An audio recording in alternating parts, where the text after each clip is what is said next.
Hi అండి. ఈరోజు పిల్లలు అడిగారని డ్రాగన్ ఫ్రూట్ కేక్ చేస్తున్నాను. డ్రాగన్ని పీసెస్ కింద కట్ చేసుకొని పెట్టుకోవాలి. అండ్ అలాగే పంచదార ఇలాచీ కూడా ఫైన్ పౌడర్ కింద చేసుకోవాలి, రెండు సెపరేట్గా. అందులో ఇప్పుడు ఒక గిన్నెలో పాలు, షుగర్ పౌడర్ 2 కప్స్ షుగర్ వేసుకోవాలి. ఉండలు లేకుండా షుగర్ని పాల్లో కలుపుకోవాలి బాగాని. ఇప్పుడు అందులోకి మనం బ్లెండ్ చేసుకున్న డ్రాగన్ ఫ్రూట్ది 1 కప్ వేసుకోవాలి. అది కూడా బాగా మిక్స్ చేసుకోండి. అందులోకి ఒక పించ్ ఆఫ్ సాల్ట్, అందులోకి ఇంకా ఆయిల్. అంటే మన ఎగ్ వేవింగ్ లేదు కాబట్టి ఎగ్లెస్ కాబట్టి ఆయిల్ వేసుకోవాలి. ఒకసారి బాగా కలుపుకోవాలి. ఇది బాగా మిక్స్ అవ్వాలి ఇందులోకి ఆయిల్.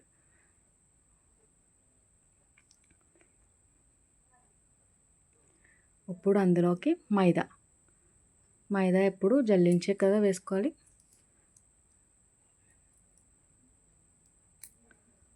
నాకు ఒక 3 కప్స్ మైదా పట్టది.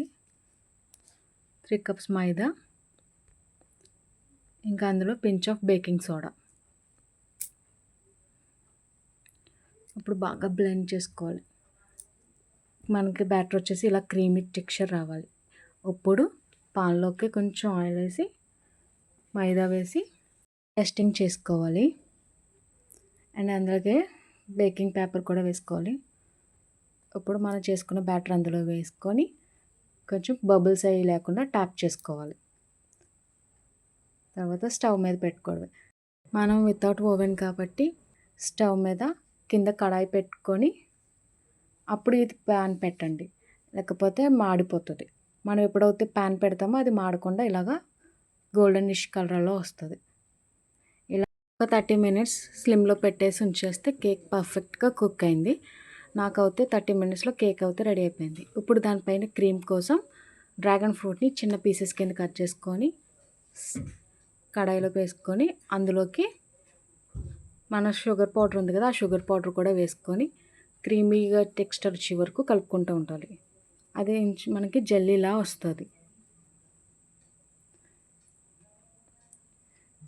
జెల్లీలా వచ్చాక కేక్ చల్లగా అయ్యాక దానిపైన వేసుకొని డెకరేట్ చేసుకోవడమే.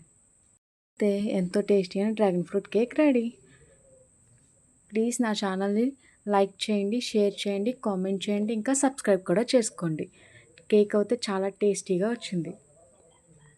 పిల్లలు అయితే చాలా సాటిస్ఫై అయ్యారు.